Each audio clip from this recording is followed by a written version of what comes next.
Okay, that's fine. Now let's share the screen. Sorry, every now and then I just forget. So as I was mentioning, in the US, it's very important because they grade all students and they receive sort of, if you're number one, it means you have a very, very high average. And as you may know, or you will learn in the US, there are no gifts given to you. They don't give you anything if you're not worth it. So, I mean, this is a great news for the Roma Tre community and also for our exchange program with Nova Southeastern. So this is just the first news I wanted to give you. And now what we'll do is,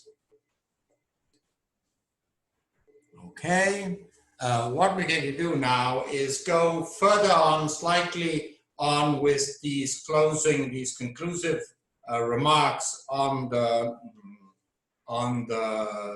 course, and just to point out how the relationship that there is between legal systems and other areas which not necessarily have to do with the law. Just to point out that the law is, you are enrolled at the law school, you are studying law, but just always keep in mind what is connected to the law and how it influences it. So we saw history, we saw language. Today we get to see some other aspects that have great influence on the law and that change the system.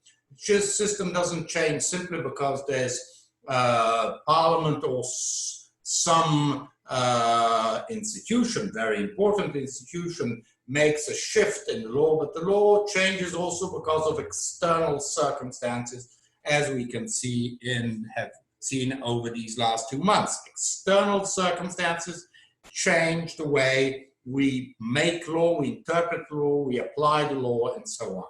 So just to point out that this is very important, and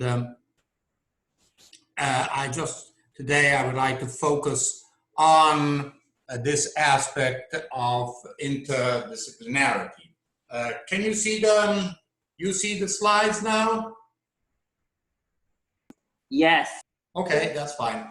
Now, just to point out that these other disciplines, some of which you study at law school, which is very good, just want to point out for our Italian students, this is not common. It isn't that in all law schools around the world, although they all study constitutional law, criminal law, private law, company law, administrative law, procedure, and so on, not everybody studies other areas which are not necessarily related to the law.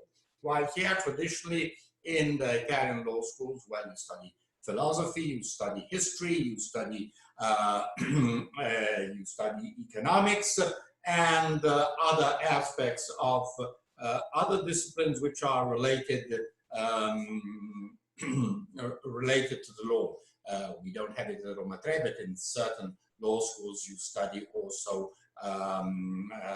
forensic medicine and so on. Just to point out that the tradition, Italian tradition, is very much having trying to reach out to other disciplines which are somehow connected to the law. Now, I just made a list of these areas: political theory, sociology, economics, and technology. Just to mention a few. As you see, it's not only social sciences or humanities, and like in the case of language and philosophy, but it's also other areas such as technology, and we will look at the relationship that there is, very important relationship that there is between the law and technology, and how technology has been shaping legal systems over the last 20 years. Now, first point I would like to make to you is the influence of political theories on the legal systems. Now, you might say, well, we're not so interested in this. I just would like to point out that university gives you the idea of universality. So there's a universe. So we should have, first of all, a view of the universe. Secondly, that if you don't sort of get aware of these things here at the university, well, maybe the chances that you sort of approach these issues once you've left universities are not very common. You will approach them because you are citizens, because you are people who think, who read, and who have, quite rightly, each of you has their own ideas, but to see the relationship that there is between political theory and the law, it's important you see it already from the beginning, which means that there's a very strong influence. It doesn't mean that there's one answer. There's not at all one answer. There are many answers. We should see it in a moment. But just to be aware that the law does not live on an ivory tower. So we're talking of Western legal tradition. I've always said, listen, we're talking of Western legal tradition, and we're talking of democratic systems. So we're not that we despise other systems, but we are focusing on this because it's what we know or we can know better. So obviously, when we talk of democratic systems and political theory of democracy, well, this has profoundly changed over the last 2 centuries. It's a classic book. I'll just mention it here. Let's see if I can go on the where is the, yes, I'll go on the chat. 1 second. Okay.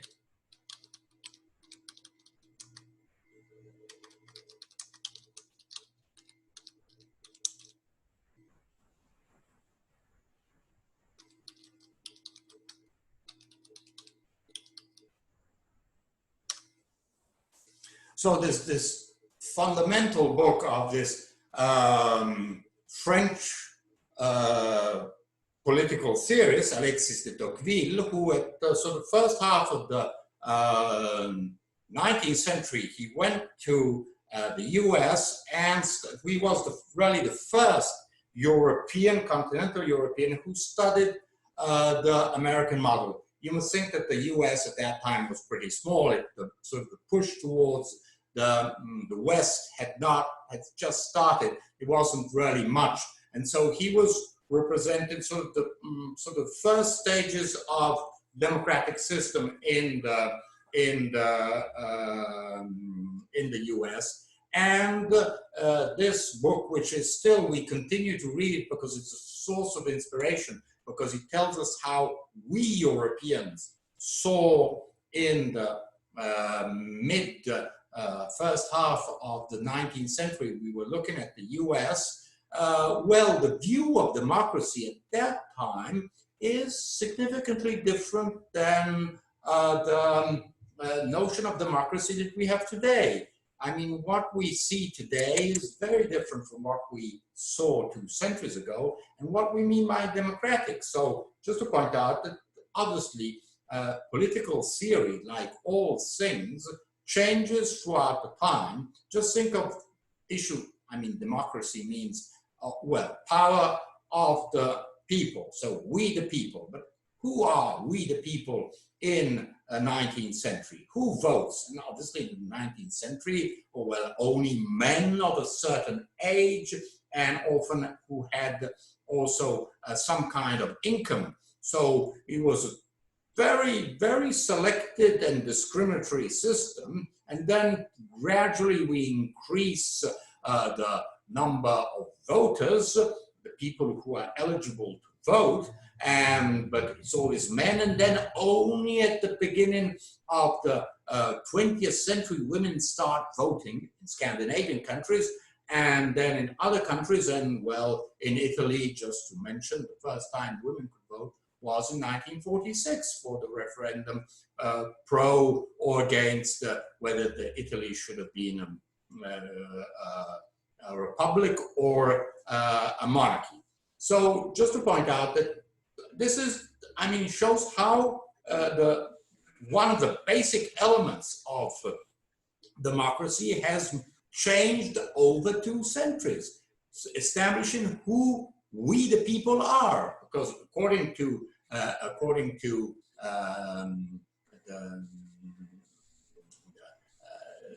certain positions, well, we the people were very restricted. If you think of that nice Plessy versus Ferguson case, which I presented to you when we were looking at fundamental rights and the role of the US Supreme Court, well, their position was, well, blacks, former slaves, well, they had no rights. They weren't even citizens. They were just things. It could be sold, bought and sold. So it just gives you an idea how the notion of democracy has evolved in over these years.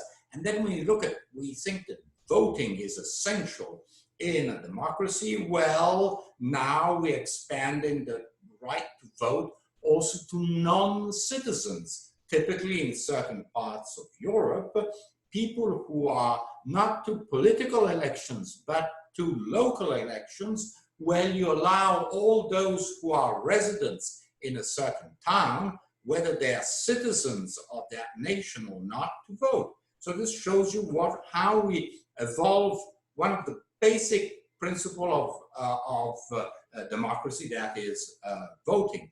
And then voting for what? What do you vote for? You vote for parliament. Yes, that's obvious. And you vote for a whole lot of other institutions. Just think of the US, where one of the aspects of democracy is voting for just judges, which is unthinkable we do not feel that in Europe, well, citizens should vote for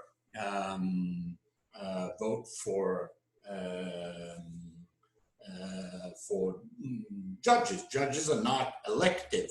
So just to point out that this is also an important aspect of political theory, and obviously depends, it shows that the political theory in the US is different from political theory in continental Europe.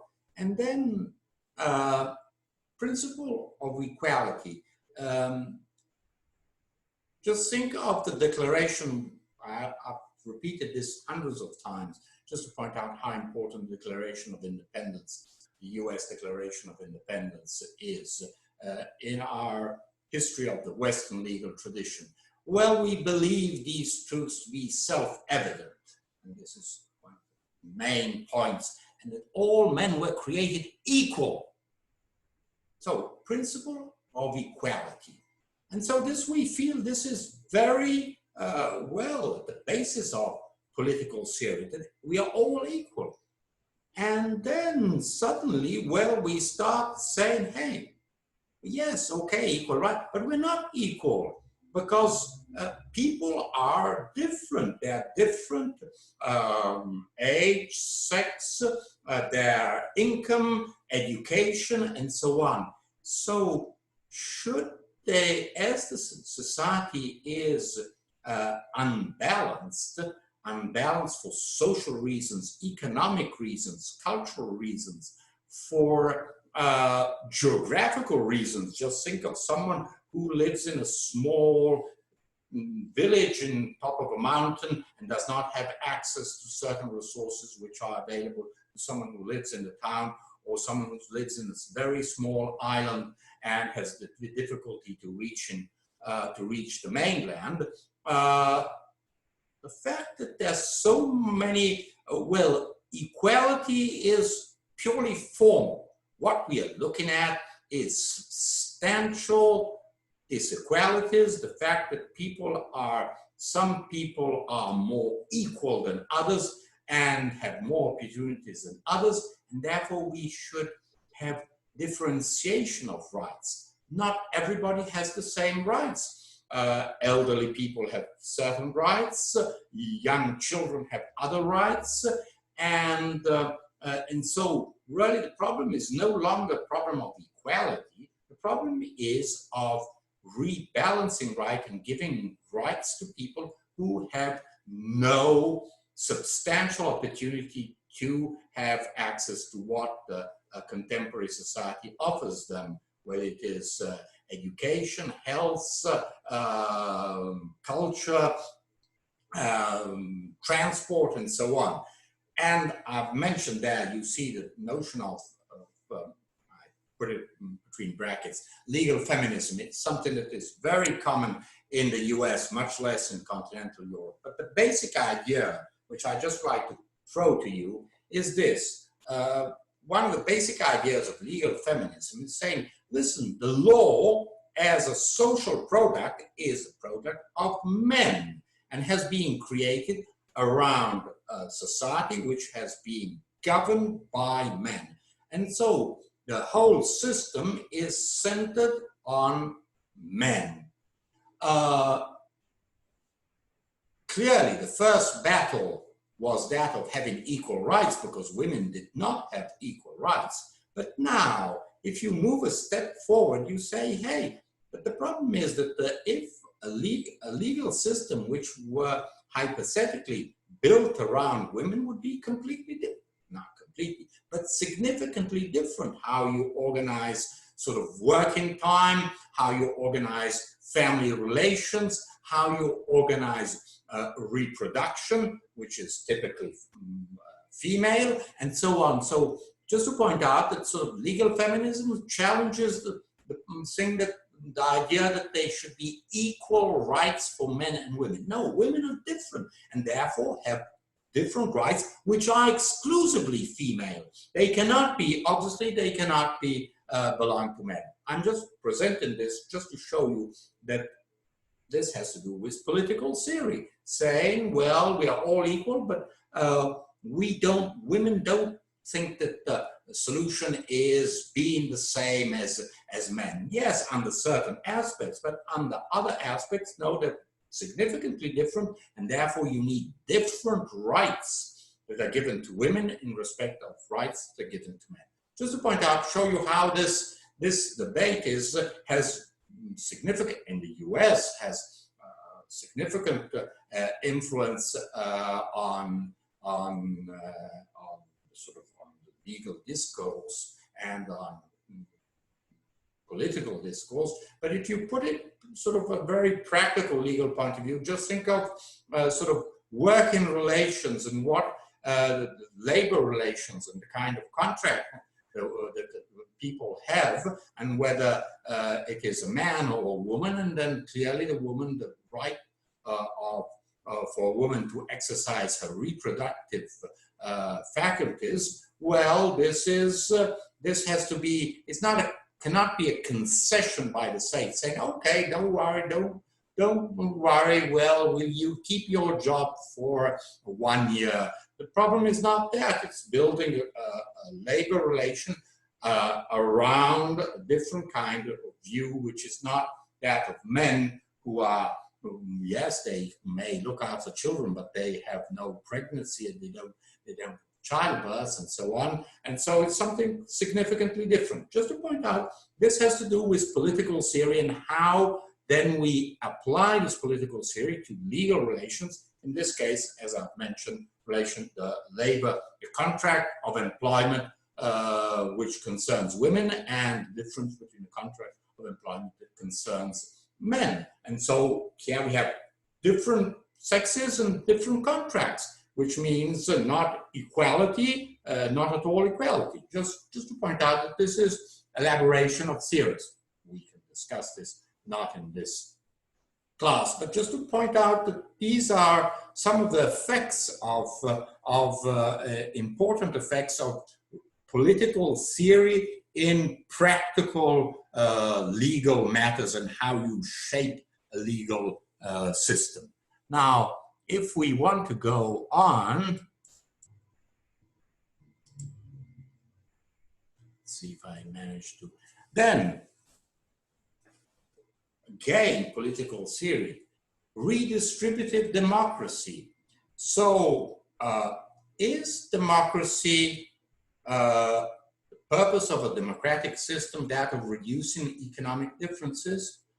Well, this has very much to do with socialism, socialist theories, to what extent democracy should include these socialist theories and the idea that equality should be substantial equality, and one should put an end as much as one can through democratic systems to economic differences. Just to point out that this again has very much to do with political theories. It obviously influences voters, because voters follow, although they don't need, thanks God, they don't need a degree in political science, they don't, but they vote thinking of a certain idea of how society should be shaped.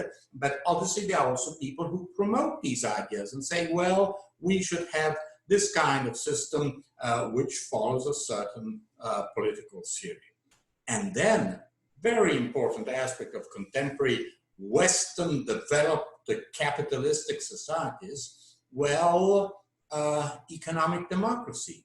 What is the role of big business? Not the sort of small enterprise, which has a limited impact on democracy. What are the sort of big financial business companies, big high-tech companies, big sort of oil, energy companies? What is their role in institutional governance? We should see it in further on.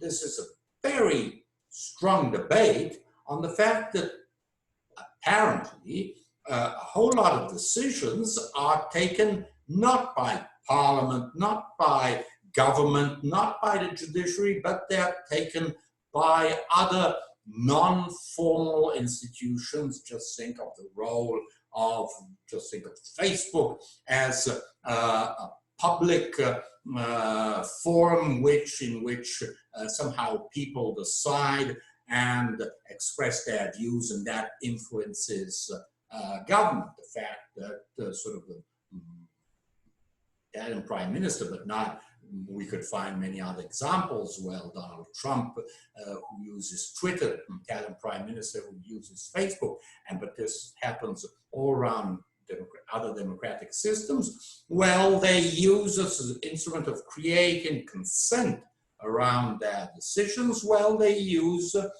these kinds of social media. So just to point out that economic governance, who is, what are they simply between a normal, an individual citizen and a big company? Are they the same in front of the law, or is the law somehow more favorable to big companies because they obviously are able to influence the institutions much more than single individuals? Just to point out the fact that, you know, political parties, trade unions are important, but they've lost at least in continental Europe, they've lost lots of their power, pressure, of political pressure, which is substituted by other economic institutions. Now, this is very important. It's obviously, you can imagine how heated the debate is on this point, but just to point out that this is also a view of democracy. What is the role that business, big business, must have in a democratic system? Should we just keep it outside the door and say, well, okay, we'll take care of you. We take care of citizens, we'll take care of you. Or instead, are they already here in the room and they're deciding for us, for everybody? And it's sort of, there's quite a lot of conflict between sort of the citizens, individual citizens, and business. So just to point out, this again is an issue of political theory and the balance of power inside a democratic system. Repeat, democratic system. If we're not in democracy, we don't have these kinds of problems. Then there's this issue of political pluralism. Now, this is a very interesting theory that came out already in the mid of the last century. The idea that a society is governed not only by its institutions. We have focused very much on, well, on three powers: legislative power, executive power, judiciary, and other sort of intermediate powers, independent agencies, administration, and so on. Now, political pluralism theory says, well, listen, this is up to a certain point, institutions are very important, but we should take into account non-institutional entities, not only economic instances, but think of associations, leagues, groups of citizens that move together, and obviously now also technological ways of influencing political decisions. So the fact that if we are looking at, as lawyers, we look obviously at the constitutionally established powers, but we should take into account also other forms through which a society governs itself. Just think of sports. The role that sports have in a society, in keeping a society together, all the people that practice some kind of sport, and associations, which often the majority of which are not professional associations. They are not for-profit activities, and the role that they play in a certain society. This gives you an idea of how a certain great deal of decisions can be taken by or influenced not by the institutions, but by the social organization and people who get together and organize themselves in a certain way. And this has a profound influence on the society. Or again, religion, how religious organizations have a role, and they might not necessarily be really a religion itself, but they might be religiously orientated. Just think of, for example, Boy Scouts. Just to point out that if we look at political pluralism, again, we're looking at something outside the institution and has to do with the role that these non-institutional entities have in a democratic system. And then, and here we come to the most delicate issue, which is, I would like you to keep in mind, especially in these times, because it is these times which are difficult times, should make us think of certain models. We have these two, they're not really opposite, but they're two views of the democracy. Well, one view that says that the legitimacy of a democracy is due to the fact of participation, because we participate. What do? We vote. We vote for parliament, we vote for local government, we have referenda, and that is participation, and that is legitimates the decisions that are made by the institutions. Even though a very limited amount of people go to vote, let's imagine 30% of people go, make an example in Italy, some certain regions, when it comes to vote for the presidents of that region, well, only 30–40% of people go to vote. So that means that 60% are not interested in government of their region, 40% decide. So, but we say, well, that is legitimate. That government is legitimate. That regional government is legitimate because there's been participation, free participation. If you wanted to go to vote, you vote. If you don't want to vote, you don't vote. Or, and here is one of the main topics that we are discussing today, legitimacy through performance. So what we're looking at, that the institutions are legitimate if they perform what they are meant to perform. What are their role, their function inside a society? Constitutional powers that have been given to these institutions, have they performed? And here we have this very strong debate, which is growing, and you will probably see it in the next decades, this so-called output democracy as main antagonist of input democracy. Input democracy meaning democracy in which we look mostly at participation and at rules, how you vote, how you elect, how decisions are made.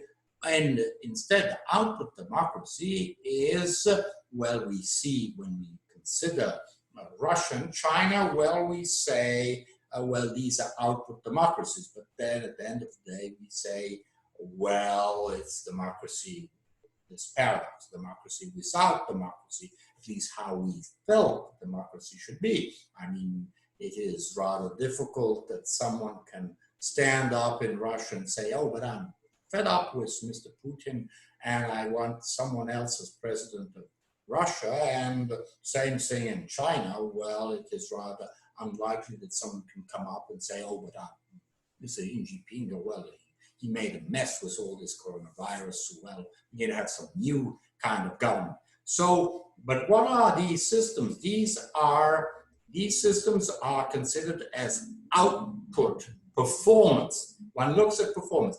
Do you deliver health care? Do you deliver education? Do you deliver infrastructures? Do you deliver minimum salaries? So what we are interested in, what people, citizens are interested in, is not going to vote. What is the sense of voting, of all these procedures? It is quite irrelevant. What they want is that you have a series of benefits from the system, and the system takes care of you, takes care of your education, your health, your general welfare, your income, and so on. Now, this is clearly for us, Western legal tradition, we find this somehow troubling because we are sort of this idea that we somehow, you can do, well, voting is not all that important, and really we can put putting a ballot and expressing, using a like on Facebook, well, it's the same thing. Well, this is not for us Westerners. Well, we say no, there are two different aspects.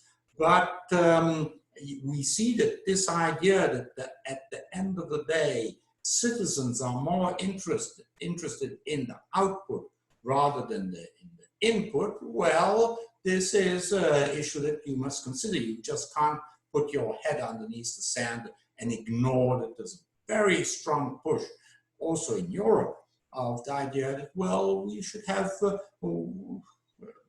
why lose times, well, all these laws, these decrees and so on. Well, let them do them, but what we want is that they should be, what has been promised should be actually delivered.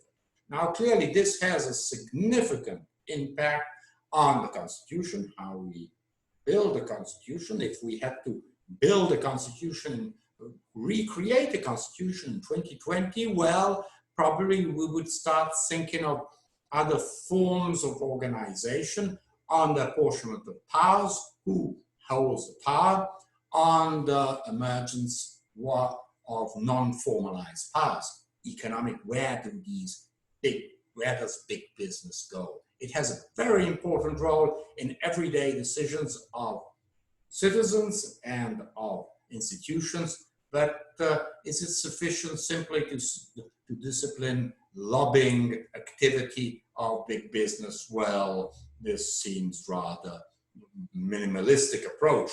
It is much more significant to try to understand what economic and technological powers have in a modern democracy. Just to point out that these are new issues that we are interested in, and we would like to somehow understand, especially you who are young, try to understand what their development will be from both a practical point of view, but also for constitutional reforms that inevitably happen. I mean, all around the world we have reforms, changes, whether they are formal changes in constitution, or they may be also different decisions. We've seen the role of constitutional courts, US Supreme Court, or constitutional courts in other countries, how they, without changing the letter of the constitution, they sort of direct the constitution in a certain way or another way. Just to point out that these are very delicate issues that you should be aware of, and obviously there's political theory behind it. Clearly, political theory is very wide, very broad, and provided one also always thinks of if one is in a democratic tradition, well, there's lots of differences already now between American normal view of democracy and the view of democracy that we have in many continental European countries, and there's many room for political theory and for debate. Okay. Now, just on this first part,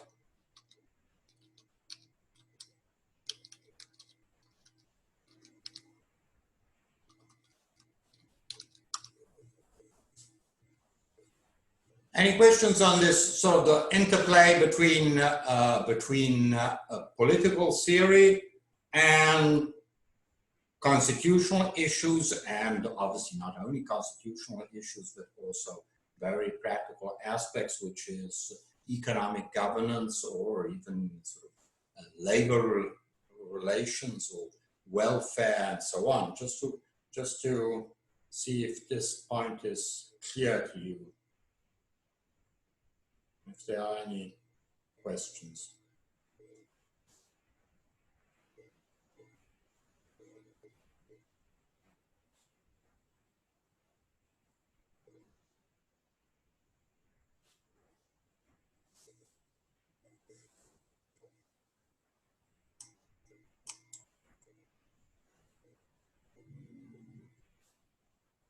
Oh. Okay, she's there, that's great. I have the doubt that you've all sort of had an appointment with the hairdresser or with the barber's shop, so that you've left the lesson, you've left you're formally there, and the class is there, but everybody's outside. Okay, then let's move on to another aspect. Just sort of, this is just to point out that we are lawyers, we want to be lawyers, but we have to consider other aspects that influence us, and there's lots of even very practical aspects. You just think of contracts in these times of landlord-tenant contracts in these times of crisis, and well, how they should be regulated, and if you have a shop that has been closed for 2 months, who should be favored, and obviously this has to do also with political theory of what extent government should intervene and say, well, I should regulate the contract, the lease between landlord and tenant in a certain way. Now, just let's move to another relationship between the law and something which is external. I've mentioned this all the time, especially when I was analyzing sort of the issue of private autonomy. Let's see if I manage to move on to my next slide. Law and economics. Now, this is law and economics is one of those fields of the law. Born in the US, now you find a whole lot of law and anything. It could be law and, well, obviously law and literature, law and movies, law and science, law and astronomy, well, you find it now, this has become pretty common in the US to law and something else. But I will focus only on one of these most important aspects, and this is this long tradition of so-called law and economics, or said in a different way, economic analysis of the law. Here we have two giants of the US scholarship, Professor Richard Posner, Chicago Law School, and Professor Guido Calabresi, who I've already mentioned, Yale Law School, who are, let's say, the founders of this discipline way back in the, well, 50 years ago, and sort of this new approach. They very, and as I've mentioned, both still well in their 80s. They are judges in the Court of Appeals of the US, and who are very sort of can read their opinions, which are very thoughtful opinions. And so they are lawyers, or 100% lawyers, but they're careful to these aspects of economic aspects. Now, what is the idea that Posner and Calabresi, who have a rather different approach? I mean, Posner is American, and Chicago economic school is very, very strong and has produced quite a lot of Nobel Prizes, so it's very much influenced. Guido Calabresi, being born in Italy, has a much more humanistic approach to this issue, and sort of takes into consideration a whole lot of other aspects that Posner does not take into consideration. Just to point out, again, here you see two great lawyers, two great American lawyers, who have on this issue different views, and they have very influential on one side and another. Some people prefer Posner, other people prefer Calabresi. Now, what is this idea of law in economics? So, to what extent economic theories influence legal solutions? So, obviously, we know that a great part of law, especially private law, has to do with economic issues, whether just think of a contract of sale. I mean, we're talking of the rules that apply to the transfer of property in exchange for some generally monetary consideration. So it's, I mean, there's no doubt, I mean, all the sort of problems in contract are economic transactions. So it's, it isn't that you say law is here and economy is outside. No, they're all together, and the law, whatever it is, whether we are in the UK or we are in Greece, whether we are in the US or we are in Italy, well, it has to do, the law has to do with an economic transaction. Now, the problem is, how do economic theories influence legal solutions? Because we lawyers think that we have everything, all the wisdom is with us, but it isn't like that. We are influenced by economic theories, and these economic theories influence, on the first hand, lawmakers, and secondly, those who are drafting contracts, for example, or are deciding the case. So, judges. So, just to point out that this is very important because, and has to do in the way the same rule can be applied in one way or another according to the economic theory. So, just what happens is that over the last decades, let's say at least 30, 40 years, we've seen thrown into the legal toolbox a whole lot of notions which are typically economic and that we lawyers somehow must manage. Just think of the notion of efficiency.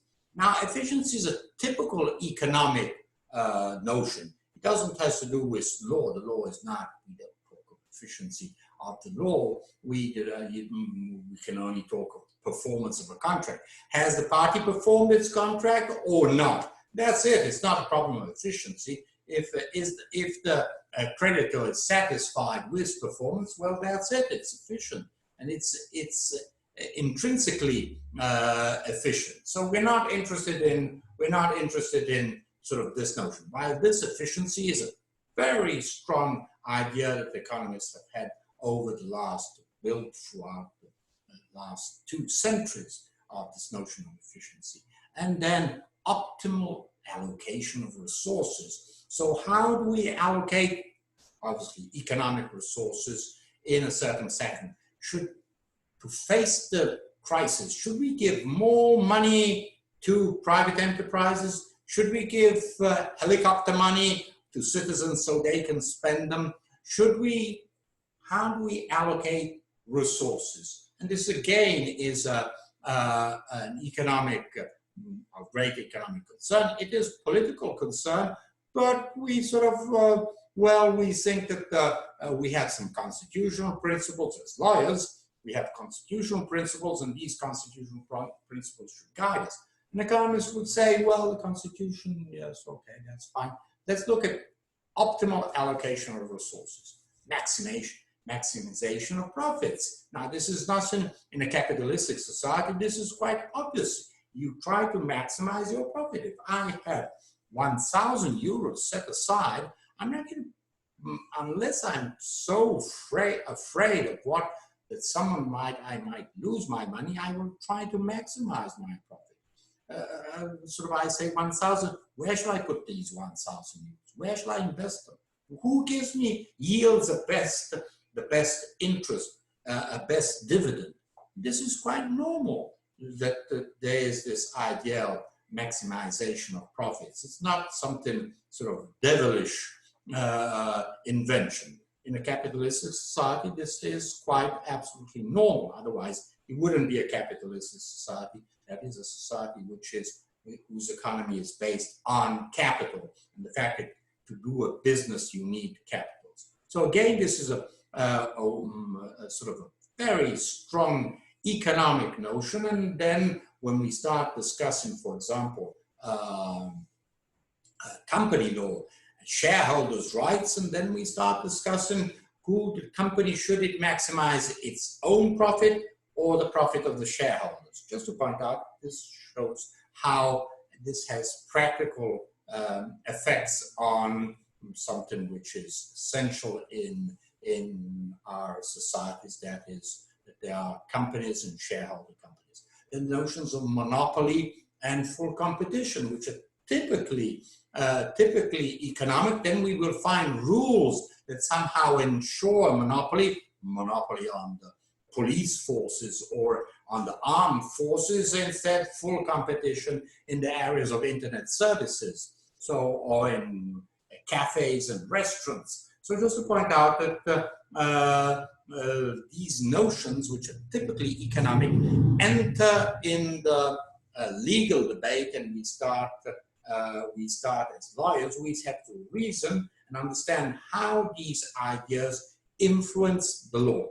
So just to make a few examples of this, of the relationship between law in economics, or economic analysis of the law, and typical rules of legal rules, so-called efficient non-performance. Just think of a contract that is established between me and someone else. I have decided I'm going to sell that. You see those columns, 2 columns behind me. Well, decided I'm going to sell them because I need money. I'm going to sell them to someone who's offering, let's say, 5,000 euros. Roman columns, and well, I'm going to sell them for 5,000 euros. And I promised I'll sell them for 5,000 euros, and I must deliver them on the 1st of June, and I will receive payment. And so there's a contract signed between me and the buyer, by which 1st of June, these columns will become the property of will be delivered to someone, and I will receive 5,000 euros. So there's a contract. Then someone comes along and says, hey, these are just the columns I wanted. These are just what I need. And I say, sorry very much, I've sold them. I say, how much did you sell them for? Well, I sold them for 5,000 euros. And so this other person says, well, listen, I'll offer you 6,000. I'll offer you 7,000. And I'm so tempted. So I say, hey, listen, I make 2,000 euros more. If this person offers me 7,000 euros, well, I might have considered that there's an advantage in non-performing the contract. When some person, the first person comes along and says, well, I want my columns, and I say, sorry very much, I can't sell them any longer to you. I'll find some kind of excuse, and I say, sorry very much, the contract, I can't perform this contract. You don't pay me, but I won't deliver the columns. Now, is this, as you see from, it is from an economic point of view, this non-performance is efficient. I earn 2,000 euros more, and the person who buys the columns, well, feels that these columns are worth 7,000, not worth 5,000. So this person feels it's more important for him than the first buyer.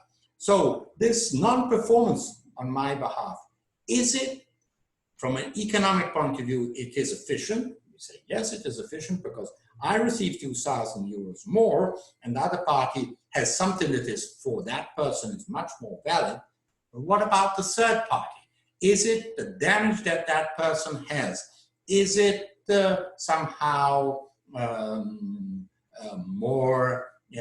what is the damage that that party suffers? And so we will try to understand, because clearly two columns have only an aesthetic function, but just think that I'm selling motors and someone needs these motors because electric motors for bicycles that have to be sold, electric bicycles that are sold now with a very strong aid from the state. Well, this person might have suffered very great deal of damage, and therefore we could see that this non-performance on my behalf may be significantly damaging for a third party, and this might have some economic consequences. So just to point out, we will try to analyze from an economic, exclusively economic point of view, performance and non-performance of a contract. We will not look at moral issues.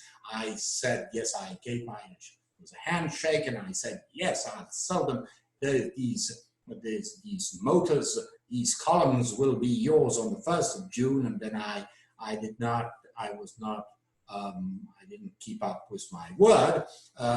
We won't consider these moral aspects, we just look at only economic aspects. So just to point out, this is economic analysis of law. We'll try to understand when the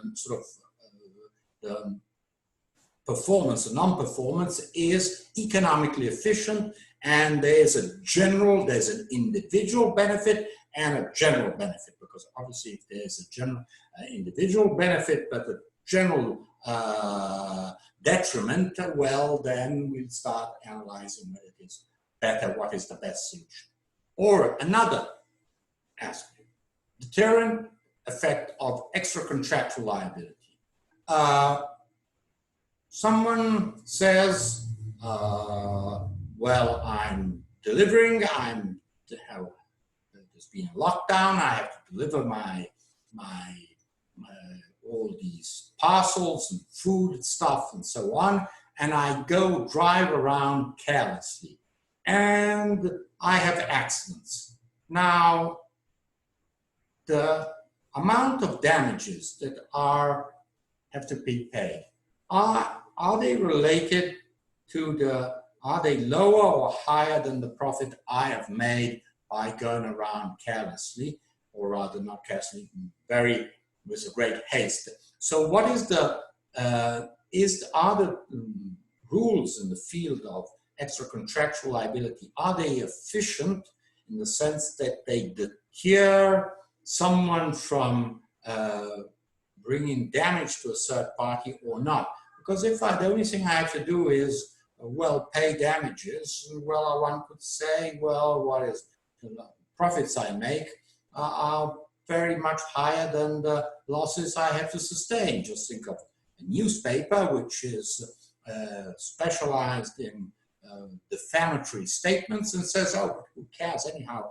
when the, in 5 years' time I'll get it, there'll be a decision by the court and I will have to pay a certain amount, but well, it's insignificant really in respect of the profits I've made with my activity, my informational activity. So just to point out that, you know, this is again an economic analysis. We should try to understand if extra-contractual liability rules are efficient in the role that they should have to reduce damages or to increase profits. Or again, another typical example, we can take this instead of private law, we take it from public law, from taxation. We know that enterprises tend to externalize certain costs. I've made a typical example of the enterprise, that chemical enterprise that is built near the river and that unloads all its refuse in the river, and the river is polluted and there's farmers and are damaged because their crops are destroyed, and obviously wildlife in the river and on the river banks is destroyed. Now these are typical negative externalities. As a company, I'm not interested. I say, well, that's their problem, farmers' problem, and so I'm not concerned with this. It reduces my cost, my production costs, and therefore I can sell at a lower price, and therefore I can make more profits. Now this is typical economic reasoning. How can taxation somehow prevent this externalization of costs? For example, saying if you don't adopt certain anti-pollution procedures or machinery, well, you will pay very high taxes because you're polluting a lot. So just to show how we can use economic theory somehow to steer decision-making, political law-making decisions, but also contractual decisions, typically in the case that of efficient non-performance. You decide you're not selling to someone because it is more convenient to sell to someone else. You can imagine of a house. I've decided I sell a house for 100, and then someone comes ahead and saying, well, I'll offer you 110. And I say, well, why not? Why not? I make more, I make 10% more. And so just to show, to understand to what extent this economic analysis is applied. A whole lot of other cases. Now, there's a problem in this. Although our legal environment is very, very influenced by economic theories and economic decisions, so this is for sure in our advanced capitalistic societies, there are some problems in somehow getting together these 2 points, and I'll try to, these 2 aspects, and I'll try to put them, no, sorry.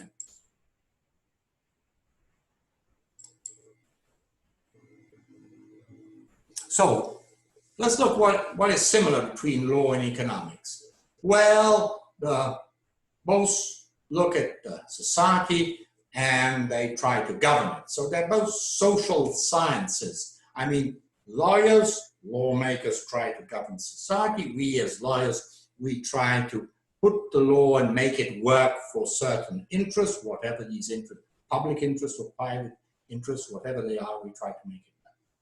But and the economists, obviously, they try to provide guidance to, just think of business, try to make its activity in these difficult times, and said, well, do this or do that from an economic point of view. Now, this is, okay, that's, so we are both working in the same field, that is governing society, but not always easy to put these two aspects together. What is common, very typical expression is try to fit a square peg into a round hole. This is the sort of economics and law do not, one is a square peg and the other is a round hole, and they don't fit. It is not easy to fit. And why is this? Because basically the law and economics have two different general points of reference. Since that the law is prescriptive, it sets out certain rules on the basis of principles and values. Just give some typical example is that of Moses, who comes down from Mount Sinai with his 10 commandments, and those 10 commandments haven't been there hasn't gone around doing opinion polls and seeing if they're efficient. Thou shalt not kill. No, thou shalt not kill, because that's a value. You should not kill, you should not steal. So it's very clear, it's values, it's prescriptive. We're not going to stop and see if that is an efficient rule, if it brings more money or less money, or we know that you should not steal, you should not kill. And that is why it's prescriptive. And generally, the law is like that. It prescribes. There are good reasons behind it. We've seen many of these reasons are absolutely non-economic. They're ethical, moral, religious, but they're not, have nothing to do with economics. So just think of family relations, the relationship between spouses, or between parents and children. I mean, this is nothing to do with, or very little to do with economic aspects, and has to do with areas which are outside economic theory. While instead economics is, or at least should be, descriptive.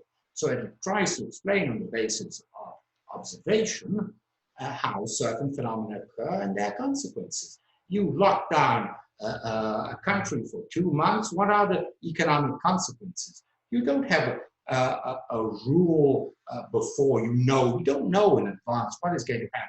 You will know, well, we will know in the next few months what has happened over keeping this country or another country closed for two months, and what are the economic consequences. So we are describing a certain phenomenon, and we will try to understand if eventually, hopefully not, this happens again, what will happen from an economic point of view. So just show that the different epistemological approaches. So law is prescriptive, we prescribe, and the economy is descriptive, it describes certain situations.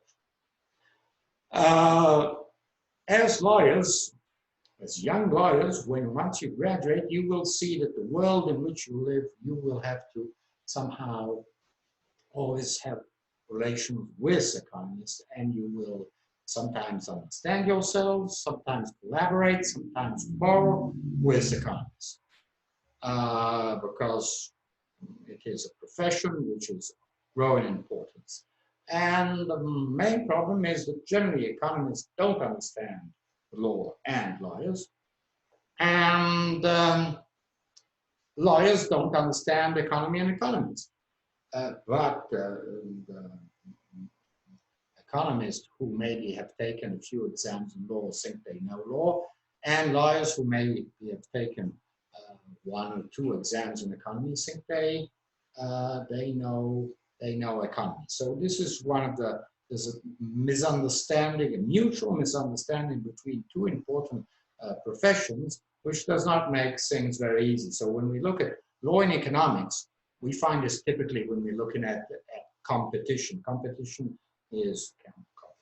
law is a typical area where you need economic theory and legal rules, how we put them together, and the sort of economist says black and the lawyer says white, or vice versa, and it's difficult for them to find one sort of a shade of gray, which somehow is a compromise between the two. So just to point out, this is again the influence, how much our contemporary society, the legal system, is influenced by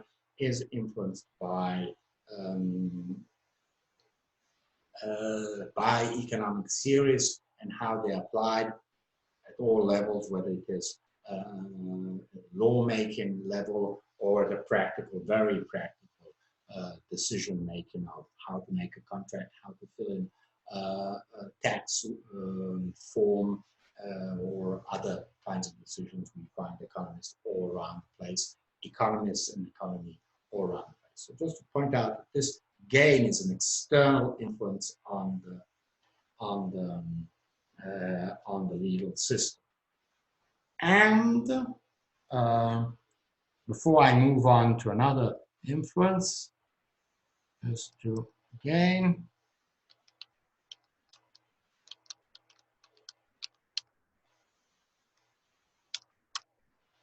any questions on this sort of relationship between law and or economy and the law?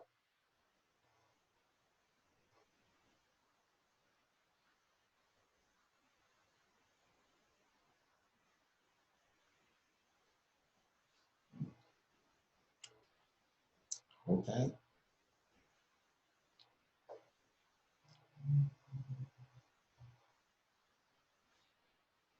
Okay, then we can, there are no other questions, no questions.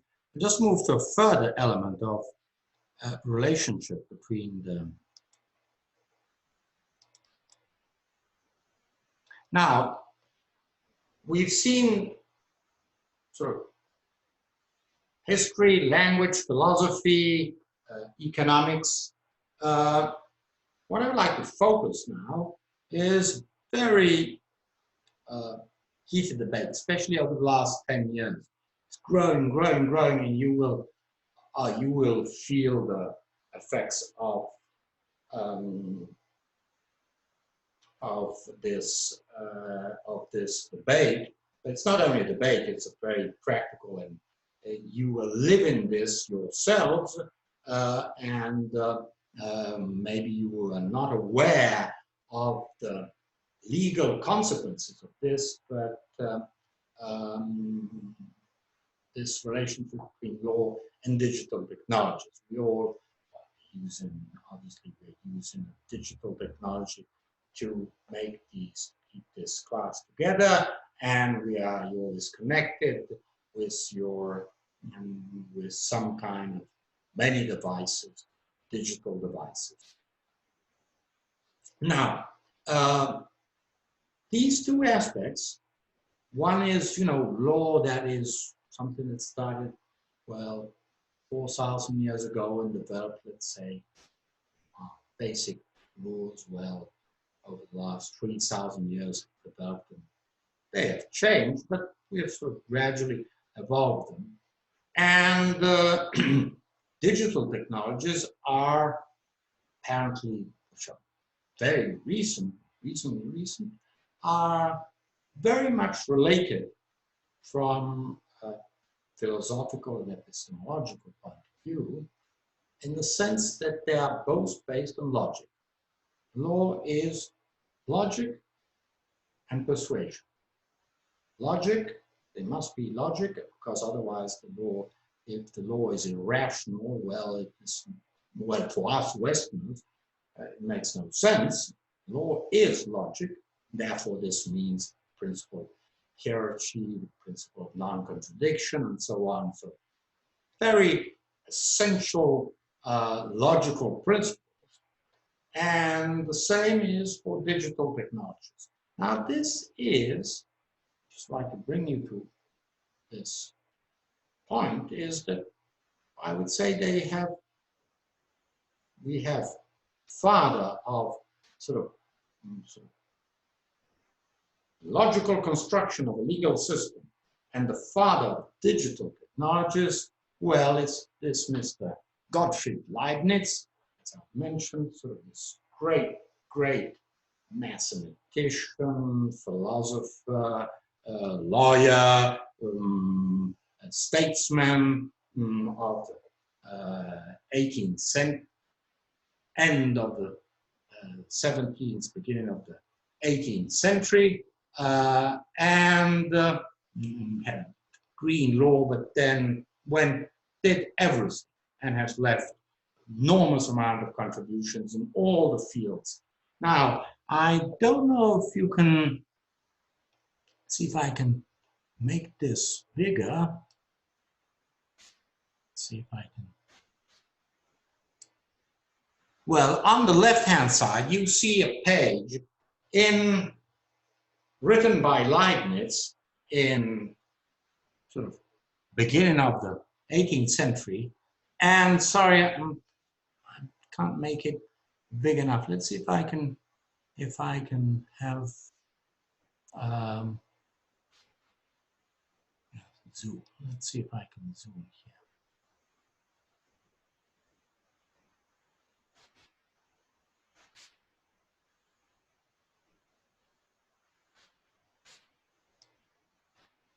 Just let me show you.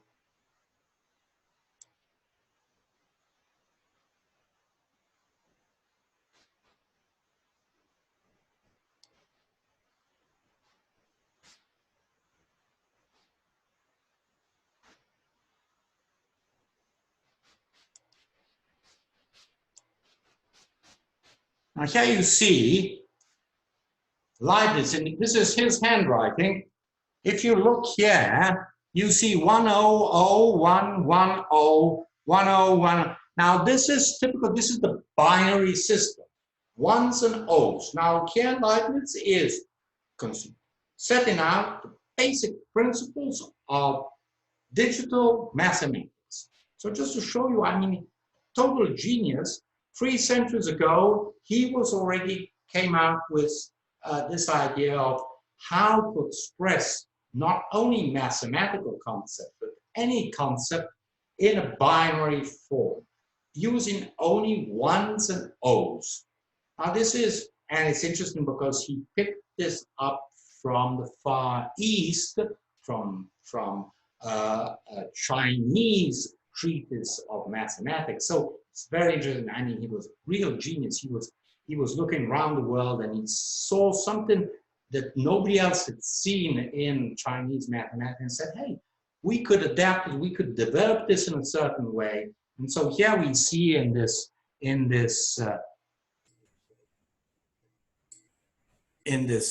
page, well, we see that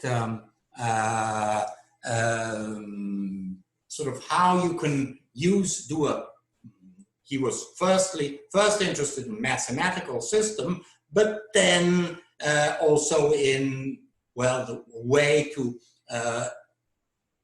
what we could call ontology, to describe any object in a binary form. There's no, when you use only with a binary form, it may be very long, but it identifies in only one way a certain object. Now the problem in Leibniz times is that obviously there was no electricity. There were some very small calculating machines invented by another genius which was preceding Leibniz, Blaise Pascal, another philosopher who had invented a small calculating machine that could do additions, subtractions, and certain multiplications, but it was very rudimental. So there was no hardware and software to make these kinds of calculations. Just to show you, Leibniz had already this idea of digital thing. And here, if you look at this book by, let's see if I can, sorry. Here we have this other book by Leibniz, Explication de l'arithmétique binaire, so binary arithmetic, which with own characters, 0 and 1, and observations on its utility, and what gives and reference to this Chinese treatise of mathematics. And this is just to show you that, I mean, by Mr. Leibniz. So at the same time, while he was doing opening the road to digital technology, well, sorry, made a mistake here. He was doing codes. Here we have a code of international law, use gentio means international law. So he was putting everything together in an orderly way. So he was applying this mathematical logic to rules, to laws, and the way, hypothetically, a code, we've seen the importance that codes have had in the development of continental European systems have had, 5 Napoleonic codes, a system, a legal system, which is organized in a rational and in a rational way, and an orderly, rational way, which allows the knowledge of the system and how the system can work, only looking at this code. So just to show you that we have very strong relations between the law's logic and digital technologies, and we find them in this genius that is Gottfried Leibniz. Now, let's see if I can move back.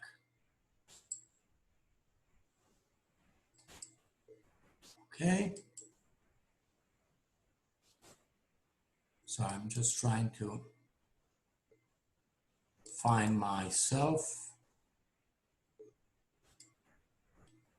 Okay.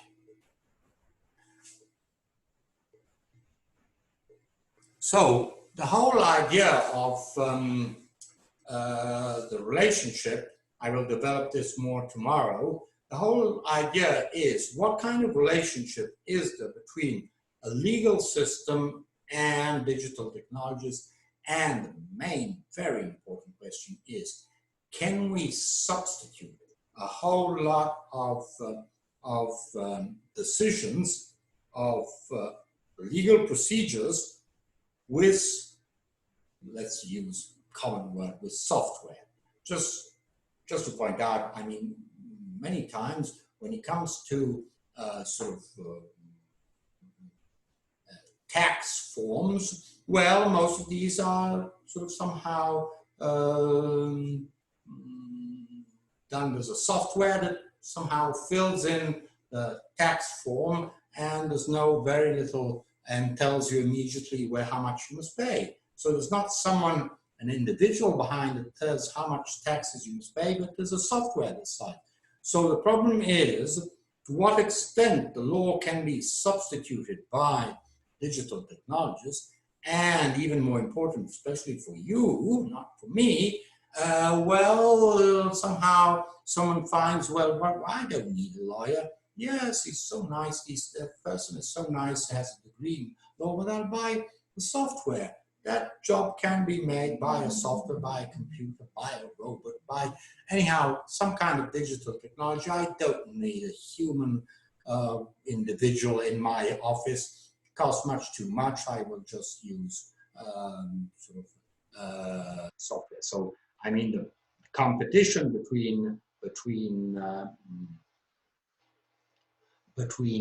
lawyers and technology is growing, and lawyers must learn to somehow outsmart digital technologies, or digital technologies will take the place of lawyers, because they have this great logical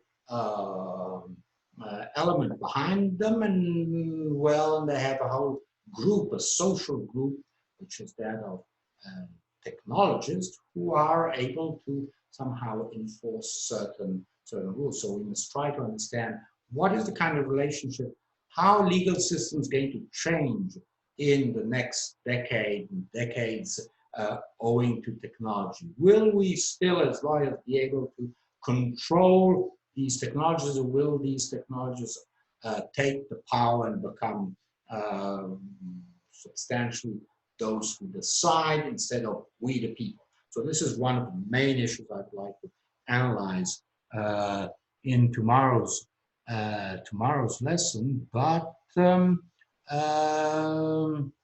Again, I just want to know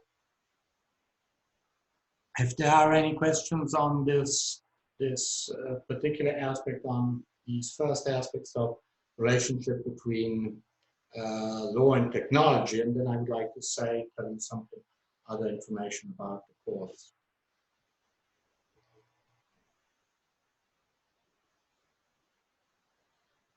Any questions concerning this relationship between law and technology? Apparently not. Okay, just wanted to point out this.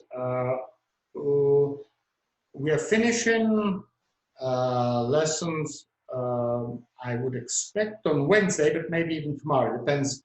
I've already filled in a whole lot of slides, and I'll see if we finish them tomorrow or we go on to Wednesday. So this is the first information I wanted to give you.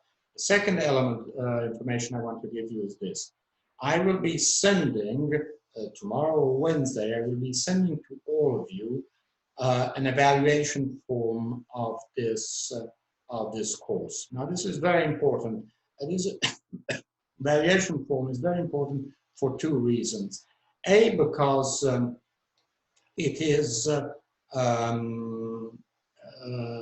this is the first time that this course is given, not obviously to our Erasmus students. So there's for the Erasmus students, there's been evaluation of the classes of the courses given in the last years, but to the Global Legal Systems program, and therefore the problem, what we are concerned as a faculty, but my concern, but as a whole, is how this class in English is is appropriate. You feel is appropriate, so this is very important.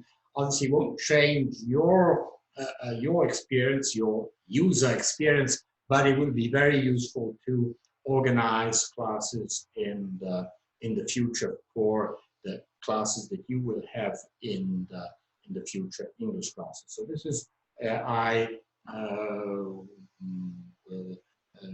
insist particularly that you fill this evaluation form. The second element is that due to these very extraordinary circumstances, the classes have been delivered nearly all by online, and so also this is an evaluation of your user experience on online teaching. So how do you feel about this? Because again, this is something very important for the law faculty to understand to what extent. I mean, obviously we prefer, this is because we were brought up in a certain way, we prefer in presence education, but there's a long tradition in Europe and the US of distance teaching, and distance teaching has some very strong points. And so we would like very much to have your evaluation, and you will see in this form that it is obviously strictly anonymous, and so the anonymity is guaranteed, that you may freely express what your evaluation of the course is. So I will be sending this to you tomorrow or after tomorrow. I'll be sending you this evaluation form with all the related information. So this is for today. If there are no more questions, if there are no questions concerning today's lesson, we reconvene tomorrow. I have a question with yes, Fiona. Hi, we have a question with Fiona concerning the last email you sent us with this funny video about the constitutional system of Belgium. Oh no, but that was just a joke. Come on. Okay. We were wondering. It was just a joke. Come on. It was. Didn't know if it was a joke. The rest of the class doesn't know. I sent them a very nice. When our Italian students feel that there's some little bit of confusion in Italy, well, that was quite a nice sort of example of how Belgium, which is a much smaller country than Italy and has a whole lot of levels of interaction between local and central government. It was just, as I found it, someone sent it to me, and I said, as I have French students, Belgium students, I said, well, I'll send this to them. So it was just a joke, just to to Okay, because reviewed. it is a really difficult system, so we were quite traumatized by the constitutional system and the study of it. So we were afraid. No, but this is, I mean, this is the problem when you have already studied, I would imagine, Belgian federalism, which is highly complex, but that is, every country has its own complexities, and so short Italian scholars and Italian students won't sort of say,